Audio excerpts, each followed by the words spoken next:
الحمد لله وكفى وسلام على عباده الذين اصطفى أما بعد قال النبي صلى الله عليه وسلم الصبر ردائي أو كما قال عليه الصلاة والسلام صدق رسوله النبي الكريم اللهم صل على سيدنا محمد وعلى آل سيدنا محمد وبارك وسلم۔ حضرت علی المرتضی رضی اللہ تعالی عنہ نبی اکرم صلی اللہ علیہ وسلم سے سوال کرتے ہیں کہ یا رسول اللہ صلی اللہ علیہ وسلم آپ کا طریقہ کیا ہے؟ تو آپ صلی اللہ علیہ وسلم نے اس کے جواب میں 17 باتیں ارشاد فرمائیں۔ ان میں سے کچھ پر گفتگو ہو چکی ہے۔ آج ان 17 باتوں میں جس بات کو بیان کرنا ہے وہ نبی اکرم صلی اللہ علیہ وسلم نے ارشاد فرمایا الصبر ردائی، کہ صبر میری چادر ہے۔ گزشتہ مجلس میں عرض کیا تھا، آپ نے فرمایا کہ میرا ہتھیار علم ہے، اور آج کی مجلس میں صبر میری چادر ہے۔ صبر بہت بڑی نعمت ہے کسی کو حاصل ہو جائے تو۔ انسان پر دنیا کی زندگی میں مشکلات بھی آتی ہیں، پریشانیاں بھی آتی ہیں، مصائب بھی آتے ہیں۔ بعض اوقات یہ آزمائشیں، امتحانات اور تکلیفیں بطور امتحان کے ہوتے ہیں، بعض اوقات درجات کو بلند کرنے کے لیے پریشانی آتی ہیں، اور کبھی ایسا بھی ہوتا ہے کہ کچھ گناہوں کی سزا دنیا میں ملا کرتی ہے۔ بطور سزا بھی ایسا ہوتا ہے۔ کبھی اللہ تبارک و تعالیٰ اپنے بندے کو اپنے قریب کرنا چاہتے ہیں۔ مختلف صورتیں ہوتی ہیں تکلیفوں پریشانیوں۔ فرماتے ہیں کہ کسی پر کوئی مصیبت آئے، پریشانی آئے، تکلیف آئے، اور وہ دیکھنا چاہے کہ کیا یہ امتحان ہے، آزمائش ہے، اللہ تعالیٰ مجھے اپنا قریب کرنا چاہتے ہیں، یا پھر سزا ہے، تو فرمایا کہ اس کو سمجھنا آسان ہے، ہر بندہ خود سمجھ سکتا ہے۔ وہ اس مصیبت اور پریشانی کے عالم میں وہ غور کرے گا کہ اگر اس تکلیف اور پریشانی میں اور مصیبت کے وقت اس کے اندر اللہ تبارک و تعالیٰ کی طرف رجوع بڑھ گیا ہے، تسبیحات میں اضافہ ہوا، نوافل میں اضافہ ہوا، مناجات اور دعا میں مشغولیت بڑھ گئی، اللہ سے مانگنا بڑھ گیا، مسجد کو وقت زیادہ دینے لگا، تو سمجھ لینا چاہیے کہ امتحان ہے، آزمائش ہے، اور اللہ تعالیٰ اس ذریعے سے مجھے اپنے قریب کرنا چاہتے ہیں۔ اور اگر کوئی تکلیف پریشانی آئی تو پہلے جو تسبیحات پڑھا کرتا تھا وہ بھی چھوٹ گئیں، جو نوافل پڑھا کرتا تھا وہ بھی چلی گئیں، اعمال میں کمی آنے لگی، تو پھر انسان کو اس بات پر افسوس بھی کرنا چاہیے، آنسو بہانے چاہیے، استغفار کرنا چاہیے، اللہ سے معافی مانگنا چاہیے کہ یہ بطور سزا کے ہیں۔ اور جو مصیبت پریشانی پر صبر کر لیتا ہے اس پر اللہ تبارک و تعالی اجر بھی عطا فرماتے ہیں۔ اور اجر بھی اتنا کہ ہر عمل پر جو اجر ملتا ہے وہ بتا دیا گیا. تلاوت پہ اجر ملتا ہے تو بتا دیا گیا، تسبیحات آپ پڑھ رہے ہیں تو بتا دیا گیا کتنا اجر ملے گا. لیکن صبر پر اجر کتنا ملتا ہے؟ قرآن حکیم میں فرمایا انما یوفی الصابرون اجرہم بغیر حساب، کہ صبر کرنے والوں کو جو اجر ملے گا فرمایا وہ حساب سے باہر کی بات ہے، بغیر حساب کی ملے گا، بہت زیادہ اجر ملے گا. لیکن پہلی بات تو یہ ہے کہ صبر جو ہوتا ہے یہ مصیبت اور پریشانی کی ابتدا میں ہوا کرتا ہے. پہلے تو خوب شور مچا لیا، گلے شکوے کر لیے، اللہ رب العزت کی شکوے بھی کر لیے، ناراضگی کا اظہار کر لیا، اس کے بعد کہہ دیا ان اللہ مع الصابرین، تو یہ صبر نہیں ہے. صبر شروع سے، آغاز سے، ابتدا سے.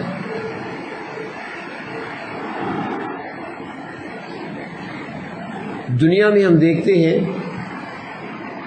کہ انسان دنیا کے چند ٹکوں کی خاطر کتنی محنت کرتا ہے. اب دیکھ لیں کتنا سخت گرمی کا موسم ہے، دھوپ پہ نکلنا، دوپہر کے وقت گھر سے باہر نکلنا آسان نہیں ہے، بلکہ ہم روکتے ہیں ایک دوسرے کو، نہ نکلو گرمی ہے. جو کام کرنا ہے، کہیں جانا ہے تو بعد میں چلے جانا، شام کو چلے جانا، یا صبح سویرے تم نے یہ کام کرنا تھا جب ٹھنڈی ہوا چل رہی تھی. اب گرمی کے موسم میں نہ نکلو، تو روکتے ہیں ایک دوسرے کو. سخت گرمی ہوتی ہے. لیکن اسی گرمی میں جب ہم اندر چھپتے ہیں اور چھپنے کی کوشش کرتے ہیں، اپنے آپ کو تپش سے بچانے کے لیے، دھوپ کی تمازت سے بچانے کے لیے، گرمی سے بچانے کے لیے اندر چھپتے ہیں، ایک دوسرے کو مشورہ دیتے ہیں. ایسے موقع پر ایسے لوگ بھی ہیں جو باہر دھوپ پہ کھڑے ہو کر سر پہ اینٹیں اور گارا ڈھو رہے ہوتے ہیں. آپ بھی دیکھتے ہیں، ہم بھی دیکھتے ہیں، کتنے مزدوری کر رہے ہوتے ہیں، پسینے پسینہ ہوتے ہیں.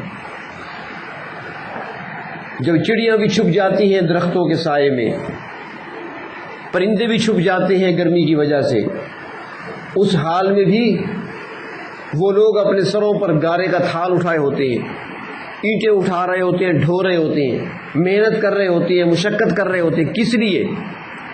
کہ جب 5 بجے کا ٹائم ہوگا، 4 بجے کا ٹائم ہوگا تو ان کو چند پیسے ملنے والے ہیں. اب اس تھوڑی سی مزدوری جو اس کو ملنے والی ہے اس کے لیے سب کچھ برداشت کر رہا ہے. سب سردی کا موسم ہوتا ہے، کوئی گھر سے باہر نہیں نکلتا، سارے گھروں میں چھپے ہوتے ہیں. کمروں کے اندر ہونے کے باوجود بھی کوئی ہیٹر لگائے بیٹھا ہے تو کسی نے کوئلے جلا رکھے، اپنے لیے گرمی کا، تپش کا، حرارت کا انتظام کرتے ہیں. اس سردی کے موسم میں پوری رات، لمبی رات ہوتی ہے، اور ایک آدمی ڈنڈا اٹھائے جب ہر کوئی سو رہا ہوتا ہے، گھروں میں چھپا ہوتا ہے، وہ بازار اور مارکیٹوں کے باہر چکر کاٹ رہا ہوتا ہے، جسے ہم چوکی دار بھی کہتے ہیں، پہرے دار بھی کہتے ہیں، کیونکہ مہینے کے بعد اسے کچھ فائدہ ملنے والا ہے. وہ اس فائدے کو سامنے رکھ کر یہ مشقت برداشت کرتا ہے. تو دنیا کی خاطر مشقتیں اٹھائی جاتی ہیں کہ کچھ انعام ملے گا، کچھ مجھے فائدہ ہوگا، کچھ مالی فائدہ حاصل ہوگا.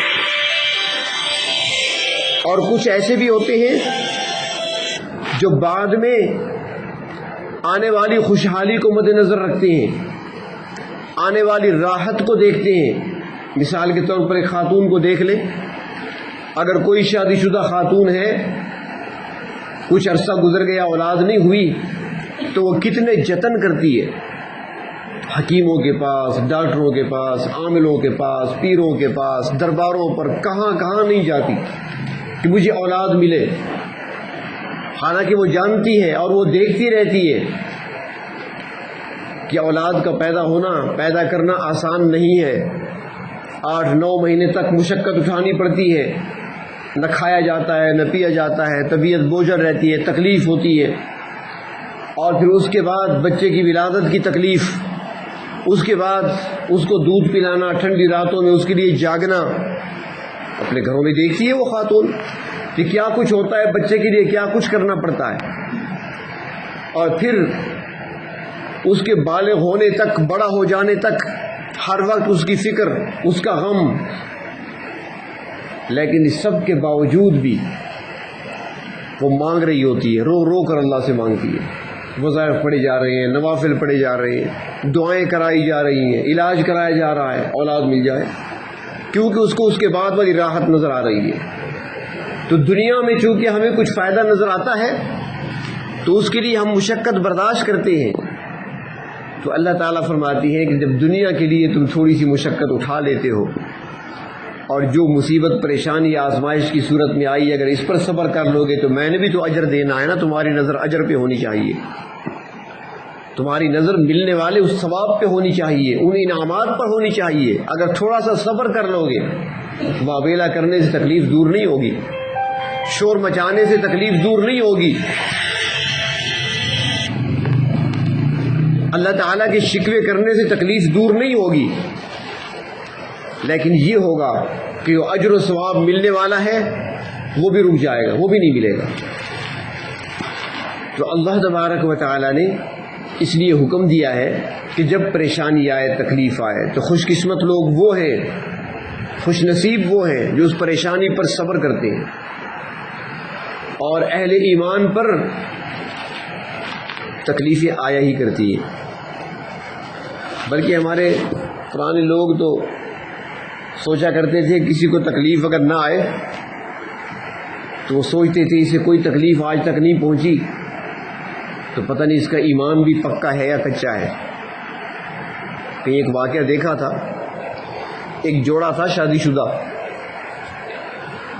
تو اس میں میاں بیوی بڑی خوشی سے رہ رہے تھے، کچھ عرصہ گزرا، 2 سال 4 سال 3 سال اکٹھے گزارے، دونوں نیک تھے۔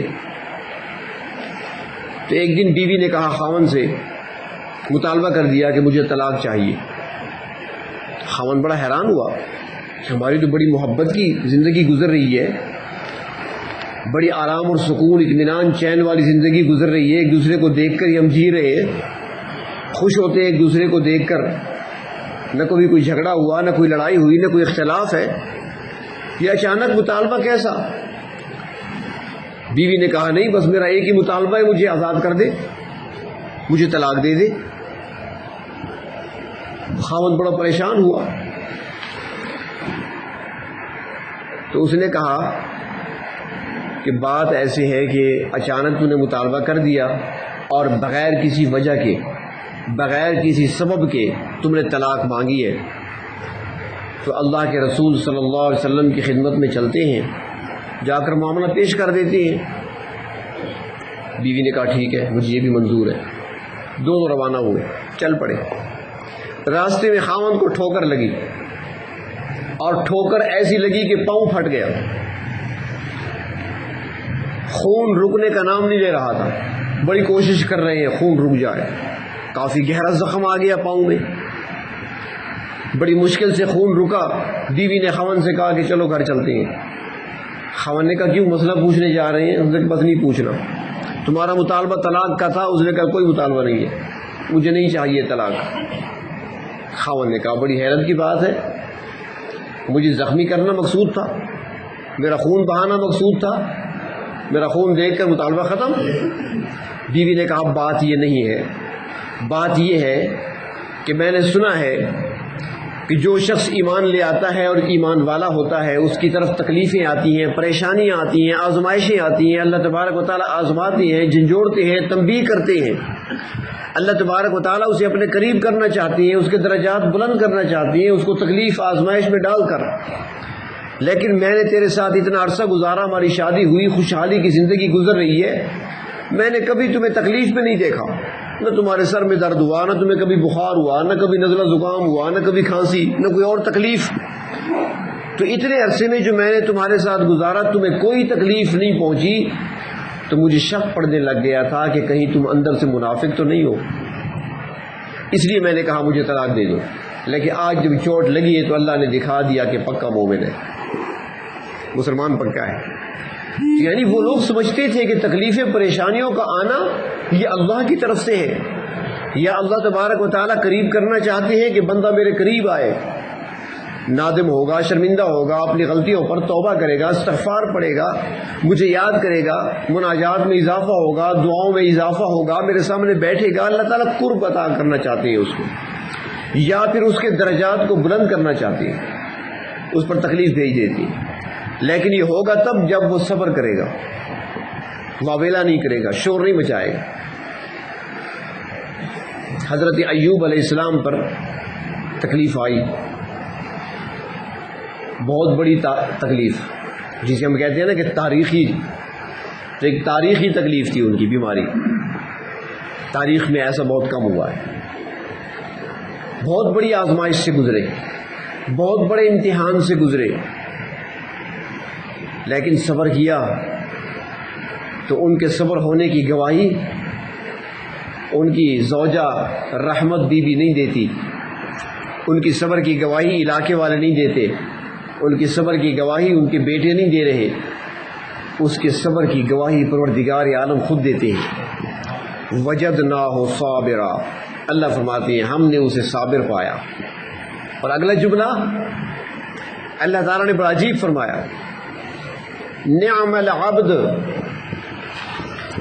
کبھی قرآن کریم کو ذرا توجہ سے پڑھا کریں نا، بعض جملوں پر ذرا رک جایا کریں اور ان کے معنی میں ڈوب جایا کریں۔ اس جملے کے اندر وہ لذت ہے جو دنیا کی کسی چیز میں آپ کو نہیں ملے گی۔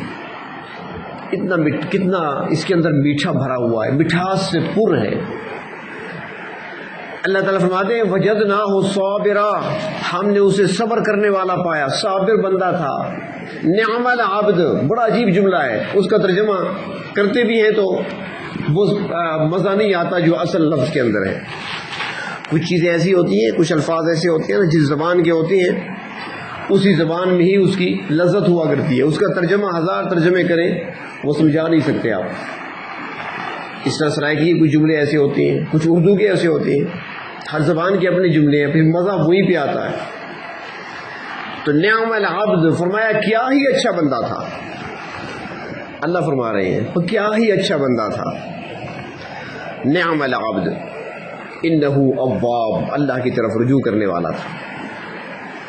تو اللہ تعالیٰ یہی چاہتے ہیں کہ جب پریشانی آئے، تکلیف آئے تو بندہ پھر ایوب کی طرح صبر کرے، واویلا نہ کرے، شور نہ مچائے، شکوے نہ کرے اللہ تبارک و تعالیٰ کی جگہ جگہ، بلکہ اللہ رب العزت کی نعمتوں پر شکر ادا کرے۔ اگر ایک نعمت اس وقت نہیں ہے پاس یا اس میں کچھ کمی واقع ہو رہی ہے تو باقی نعمتیں کتنے ہیں، انعامات کتنے ہیں۔ ایک اللہ والے تھے سندھ کے علاقے میں، بیمار ہوئے، شدید تکلیف تھی، گردوں کی تکلیف میں مبتلا تھے۔ انہوں نے کمرے میں ریت ڈالی ہوئی تھی اور ریت پر چھڑکاؤ کر دیا جاتا پانی کا۔ تکلیف کی وجہ سے وہ سارا دن بس ریت پر لوٹ پوٹ ہوتے، یہاں سے وہاں تک، وہاں سے وہاں تک، تکلیف کی وجہ سے۔ اور زبان پہ کیا ہوتا، زبان پہ شعر ہوا کرتا تھا کہ لطف سجن دم بدم قہر سجن گاہ گاہ، لطف سجن دم بدم قہر سجن گاہ گاہ۔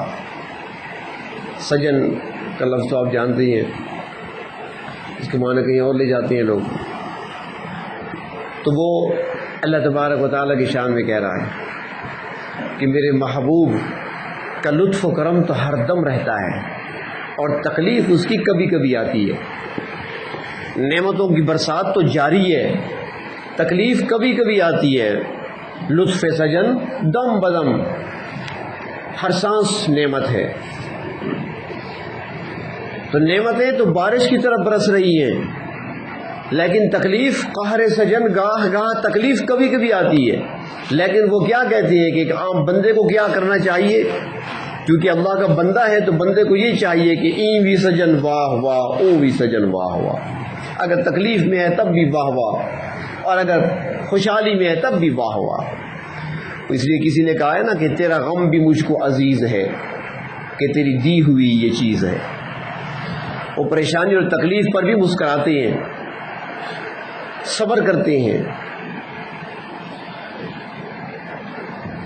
ایک مثال دی کسی اللہ والے نے بڑی عجیب، وہ فرماتے ہیں کہ صبر کیا چیز ہے جو اللہ والے ہوتے ہیں ان کو تکلیفوں میں مزہ آتا ہے، پریشانیوں میں تکلیف تو ہوتی ہے، بعض اوقات ایسی بھی ہوتی ہیں آنسو بہہ رہے ہوتے ہیں، آنکھیں بہہ رہی ہوتی ہیں، لیکن وہ دل ان کے مطمئن ہوتے ہیں،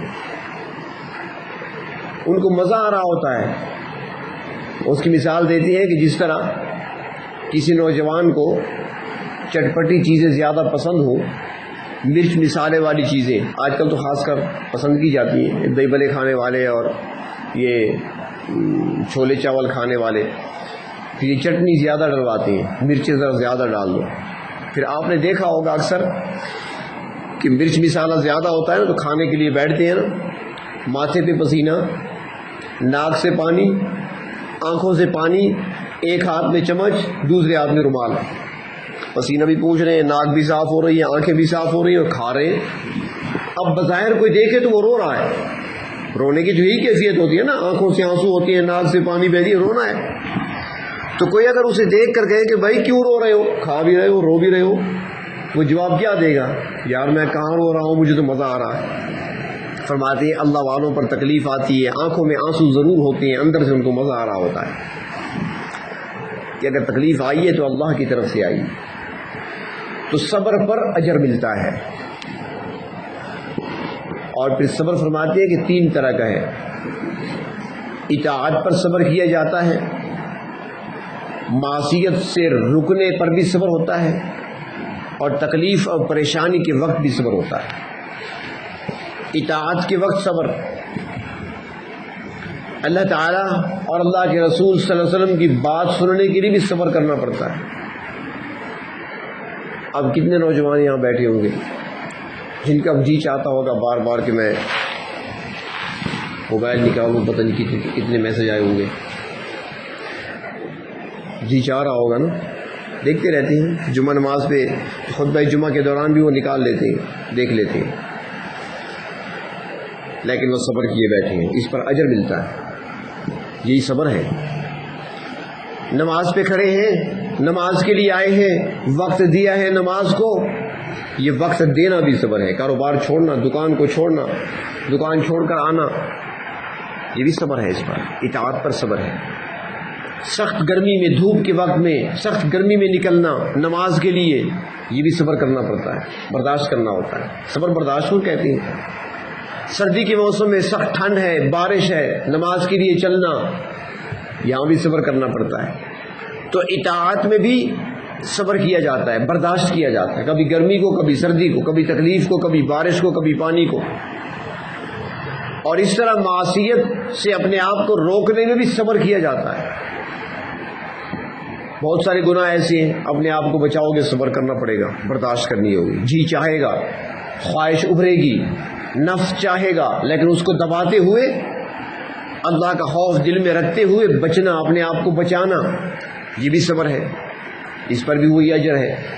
اور تیسرا، کوئی امتحان آ جائے، کوئی آزمائش آ جائے، تکلیف کی صورت میں، پریشانی کی صورت میں، کسی مصیبت کی صورت میں، اور اس پر اللہ کی طرف متوجہ ہونا اور اس پر خاموش رہنا، اور حضرت یعقوب علیہ السلام کی طرح کہہ دینا انما اشکو بثی وحزنی الی اللہ، اپنا سارا غم و درد اللہ کی بارگاہ میں اللہ کو سنانا، اللہ تبارک و تعالیٰ کے شکوے نہ کرنا، کیونکہ چاہیے تو یہ کہ جب ایسا مسئلہ بنے جو ہماری نظر اپنی خطاؤں کی طرف جانی چاہیے کہ ہم کیا کرتے رہے، پروردگار عالم کی رحمتیں اور نعمتیں، احسانات بارش کی طرح ہم پہ برستے رہے، اور ہم کیا کرتے رہے، اللہ تعالیٰ کی نعمتوں کو کھا کر اللہ کی نافرمانی کرتے رہے۔ انسان کو تو یہ چاہیے سوچے، لیکن ہمارا مزاج تو یہ ہے کہ ہمیں اپنی خطائیں نظر ہی نہیں آتی، ہم تو سمجھتے ہیں کہ ہم نے کوئی گناہ کیا ہی نہیں ہے، ہم سے کوئی غلطی کبھی ہوئی نہیں ہے، حالانکہ صبح سے لے کر شام تک، شام سے لے کر صبح تک ہماری زندگی کی ہر گھڑی گناہ میں گزر رہی ہے، ہر لمحہ گناہ میں گزر رہا ہے، لیکن ہم گناہ کو گناہ سمجھتے ہی نہیں ہیں۔ جب کوئی تکلیف آ بھی جائے تو پھر کیا کہتے ہیں، پتہ نہیں کیرے گناہ دی سزا ملی ہے، یعنی بیچارے کو پتہ ہی نہیں ہے کوئی گناہ میرا ہے ہی نہیں، میں تو سارا پار صاف ہوں، میری تقوی والی زندگی گزر رہی ہے، میری ساری زندگی نیکی کی ہے، پتہ نہیں کوئی غلطی ہو گئی ہوگی۔ جو سنے گا وہ تو یہ کہے گا نا۔ لیکن گریبان میں اگر جھانکے تو ہر انسان خود اپنے آپ کو دیکھ سکتا ہے کہ میرے پاس نیکیاں کون سی ہیں جو میں امیدیں رکھوں۔ اگر کچھ مل رہا ہے مجھے تو اللہ کے فضل سے مل رہا ہے، ورنہ اس قابل تو نہیں ہے ہم اس قابل تو نہیں ہیں۔ ہمارے پاس کیا ہے؟ وہ کون سا جرم ہے جو آج ہم نہیں کر رہے؟ وہ کون سا گناہ ہے جو آج ہم نہیں کر رہے؟ وہ کون سی اللہ کی نافرمانی ہے جو ہم نہیں کر رہے؟ کون سا اللہ کا حکم ہے جو ہم نے پورا پورا اس کا حق ادا کیا؟ ہمارے تو سارے جرائم ہی جرائم ہیں، ہمارے پاس تو غلطیاں ہی غلطیاں ہیں۔ تو کبھی کبھار کسی غلطی پر تھوڑا سا اللہ تعالیٰ تنبیہ کر دیتے ہیں، وَيَعْفُو عَنْ كَثِيرٍ، اور بہت ساری چیزوں کو معاف بھی کر دیتے ہیں، چھوڑ بھی دیتے ہیں۔ تو اس لیے جب بھی کوئی تکلیف آئے، پریشانی آئے، تو انسان کو چاہیے کہ اس پر صبر کرے اور اس مصیبت اور پریشانی کو اللہ کے قرب کا ذریعہ بنائے۔ اور وہ کیسے بنے گا؟ کہ اس دوران بندہ اللہ کی طرف متوجہ ہو جائے، زیادہ سے زیادہ دھیان اللہ کی طرف ہو جائے، تسبیحات میں اضافہ ہو جائے، استغفار میں اضافہ ہو جائے، تلاوت میں اضافہ ہو جائے، نوافل میں اضافہ ہو، دعاؤں میں اضافہ ہو، مناجات میں اضافہ ہو، رونا ہو، گڑ گڑانا ہو، مانگنا ہو۔ وہ مصیبت بہت بڑے انعام کا ذریعہ بن جائے گی، وہ پریشانی اور تکلیف بہت بڑی آنے والی راحت کا ذریعہ بن جائے گی۔ اور اگر ہم نے اس پر شور مچانا شروع کیا، شکوے کرنے شروع کر دیے، اور شکوے بھی پروردگار عالم، پھر اس کو کیا ملے گا؟ کچھ نہیں ملے گا۔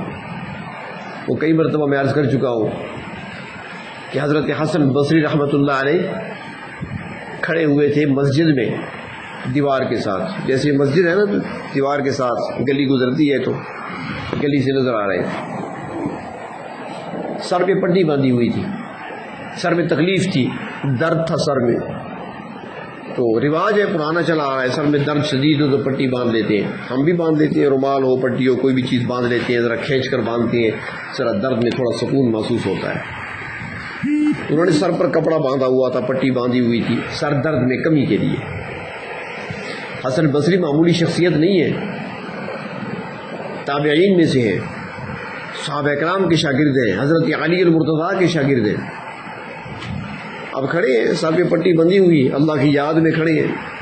اس وقت کی مجذوبہ جو خاتون تھی حضرت رابعہ بصریہ رحمۃ اللہ علیہا، وہ قریب سے گزری، ان کی نظر پڑ گئی، کہنے لگی حسن خیریت تو ہے، پٹی باندھے ہوئے ہو، پٹی کیوں باندھی ہے؟ انہوں نے کہا جی درد تھا سر میں تو اس لیے پٹی باندھ دی۔ جملہ سمجھنا، جملہ سمجھنے کا ہے۔ رابعہ بصریہ نے فرمایا کہ حسن شکر کی پٹی تو کبھی نہیں باندھی تھی، شکوے کی پٹی باندھ لی۔ جو نعمتیں ملتی رہی نشان تو کوئی نہیں تھا کہ اللہ کا مجھ پر احسان ہے، اور تھوڑی تکلیف آ گئی تو پٹی باندھ کر لوگوں کو دکھا رہے ہو کہ میرے سر میں درد ہے۔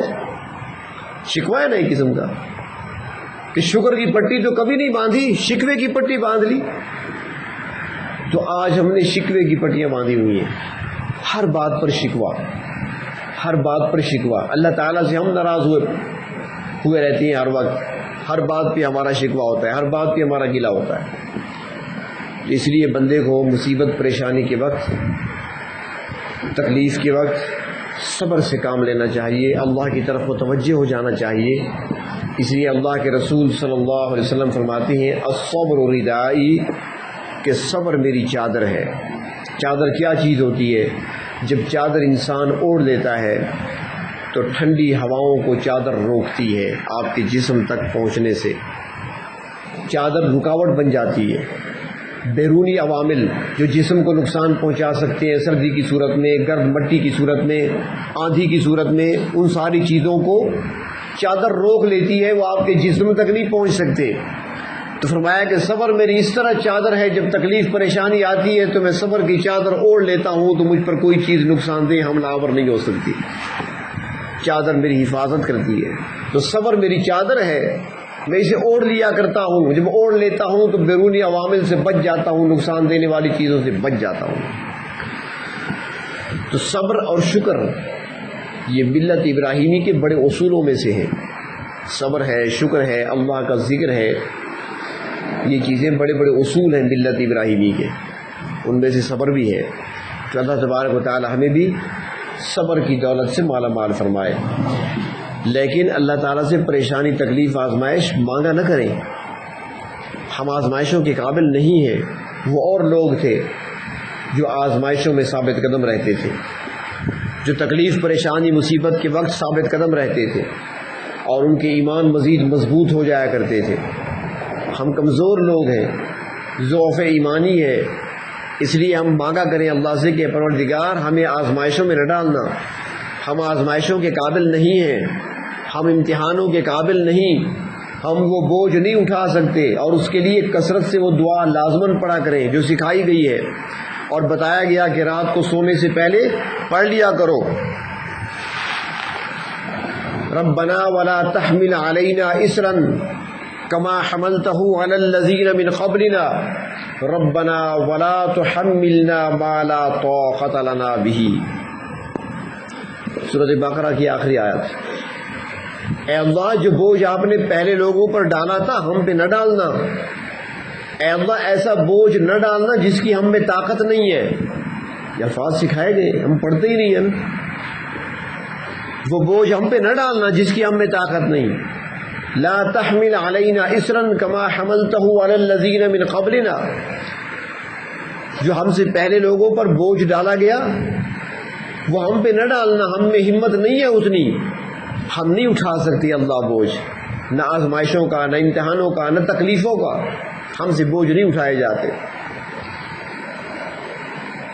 تو اللہ تبارک و تعالیٰ سے مانگا کریں اللہ ہمیں آزمائشوں میں نہ ڈالنا، امتحانوں میں نہ ڈالنا، پریشانیوں مصیبتوں کے اندر ہمیں گرفتار نہ کرنا. ہم کمزور ہیں، ہمارا ایمان کمزور ہے، ہمارا وجود بھی کمزور ہے. اللہ وہ مضبوط لوگ تھے ایسا ککھاں دے بڑے ہوئے، ایسے ہیں نا. اللہ ہم کمزور ہیں. میں اس لیے اکثر کہا کرتا ہوں، سرائکی کا جملہ ہے نا، میں نے کہا نا کچھ چیزیں ایسی ہوتی ہیں نا جن کا ترجمہ نہیں کیا جا سکتا، اور ترجمہ کریں گی بھی تو وہ مزہ نہیں پاؤ گے، ورنہ آپ کر کے دیکھ لیں. ایسا ککھاں دے بڑے ہوئے ہیں، سرائکی کا جملہ ہے. اس کا آپ ترجمہ کریں کسی بھی زبان میں وہ لذت نہیں ہوگی جو اس سرائکی میں ہوگی. تو اللہ ہم کمزور ہیں، ہمارے اندر کوئی طاقت نہیں، ہم برداشت نہیں کر سکتے، ہمیں آزمائشوں میں نہ ڈالنا. اور پھر اگر آزمائش آ بھی جائے تو پھر اس پر صبر کرنا، پھر اللہ کی طرف رجوع کرنا، اور اللہ کے محبوب صلی اللہ علیہ وسلم کے اس قول کو یاد رکھنا کہ الصبر ردائی، آپ نے فرمایا کہ صبر ہی میری چادر ہے. تو اللہ تبارک و تعالی ہمیں آزمائشوں، تکلیفوں، پریشانیوں، مصیبتوں، وباؤں سے محفوظ رکھیں، اور اللہ تبارک و تعالی بے صبری سے ہمیں محفوظ رکھیں.